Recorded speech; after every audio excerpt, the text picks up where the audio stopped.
po dobrze przyjętym pierwszym sezonie Lokiego byłem pełen obaw, bo rzeczywiście łatwiej zrobić, no, jeżeli mieliśmy słaby sezon, lepiej zrobić mocniejszy, łatwiejsza jest to, że tak powiem, opcja, no niż rzeczywiście z dobrego zrobić jeszcze lepszy.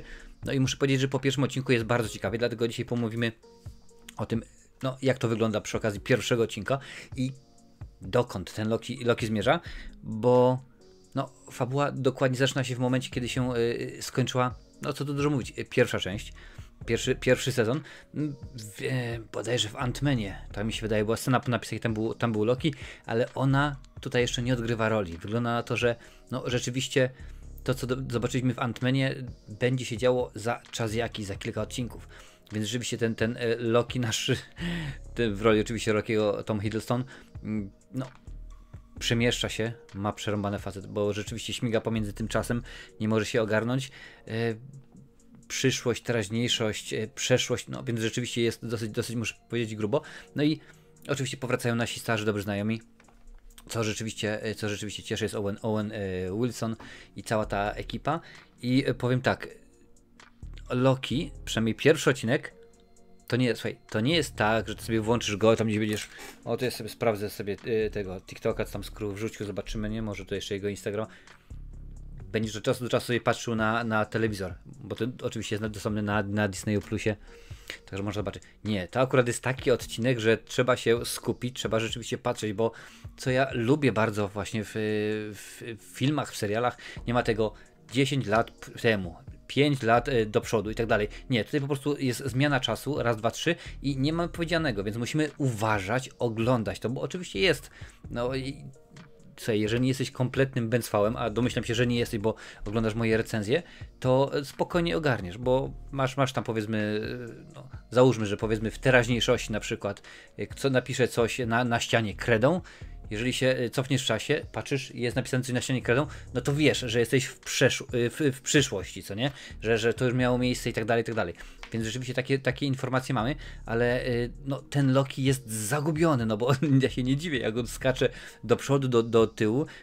Poza tym to nie jest też bolesne. Spotyka, no nie powiem kogo spotyka, ale próbuje właśnie przekonać tych wszystkich naszych urzędników, no niech tak będzie rzeczywiście, że no jest Kang, próbuje im wytłumaczyć, co się wydarzyło w końcówce pierwszego sezonu, że no tego jednego Kanga, który był, rozwalili go i teraz po prostu naciągają niezliczone ilości nowych Kangów, że inny Loki, no wiesz, to wszystko to oczywiście było w jedynce. Ważna rzecz.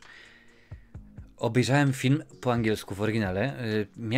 Zacząłem oglądać po polsku, ale biorąc pod uwagę to, co tam się wydarzyło przy okazji Asoki, jeżeli chodzi o polski dubbing, bo obejrzałem z polskim dubbingiem, już nawet Ormando zwrócił na to uwagę, że po angielsku jest wyślijcie 2 TIE Fightery, po polsku jest 3, wysyłają 2. Zauważyłem to, mówię, ale może po prostu się przesłyszałem, no ale potem jak już Ormando to powiedział, to rzeczywiście, więc stwierdziłem, nie będę się teraz wygłupiał, obejrzę w oryginale akurat. Mówię po angielsku od kilku dni, więc jakoś to akurat się rzeczywiście udało. Daj mi znać, jeżeli było ci dane zobaczyć z polskim dubbingiem, daj mi znać, jak to odbierasz, czy to rzeczywiście dobrze było, czy nie, bo ja już chyba, póki co ja już nie zaryzykuję, bo Disney mnie do tego rzeczywiście zdraził. Ale w tym odcinku dzieje się tak dużo i jest rzeczywiście, no niby niewiele, ale mamy przedstawione kolejne postacie. I w sposób, w jaki to jest zrobione, jest to może nie urocze, bo akurat to byłoby złe słowo, ale jest to tak intrygujący i ciekawy sposób.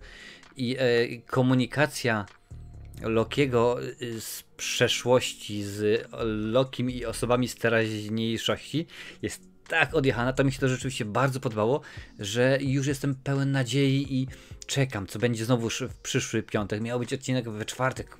Czekałem. Okazało się, że bodajże tydzień czy tam 2 tygodnie temu zmienili i już w tym momencie będzie co piątek każdy kolejny odcinek Lokiego.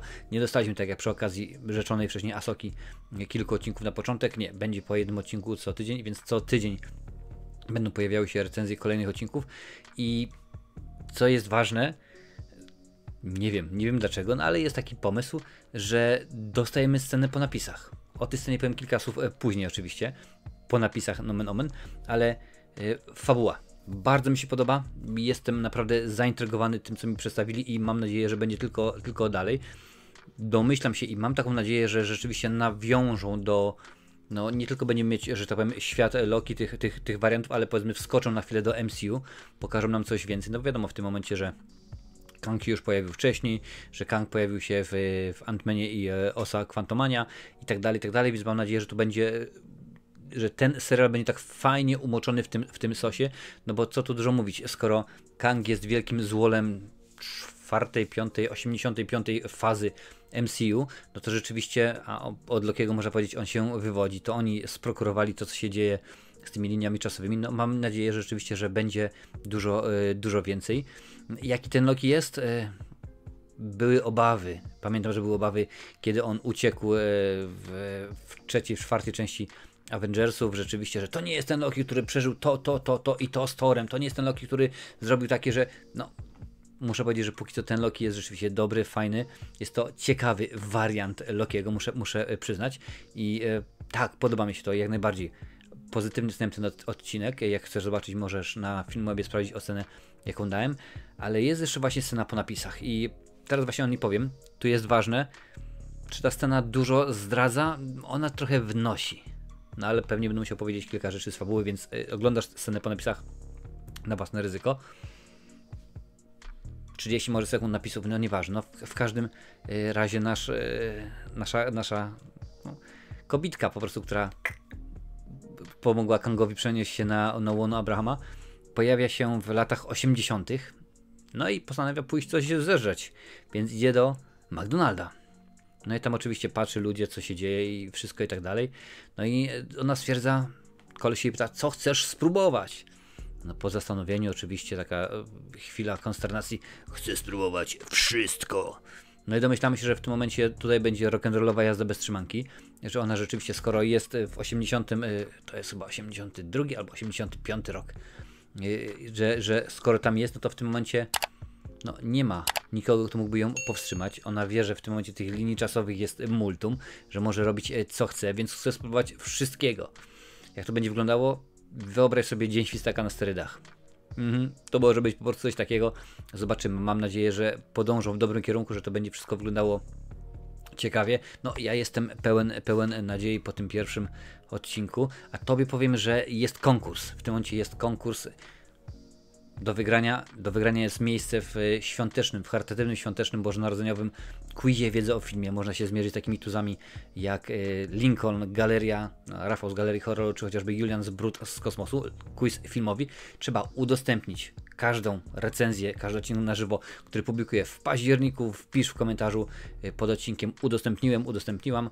No i potem w pierwszym odcinku listopadowym, odcinku na żywo, wylosujemy osobę, która rzeczywiście to zrobiła i będziesz mieć szansę spotkać się z, no, co by tutaj dużo nie mówić, z tuzami, jeżeli chodzi o polski YouTube, o polską krytykę, recenzję filmową, więc rzeczywiście mam nadzieję, że będzie dobrze.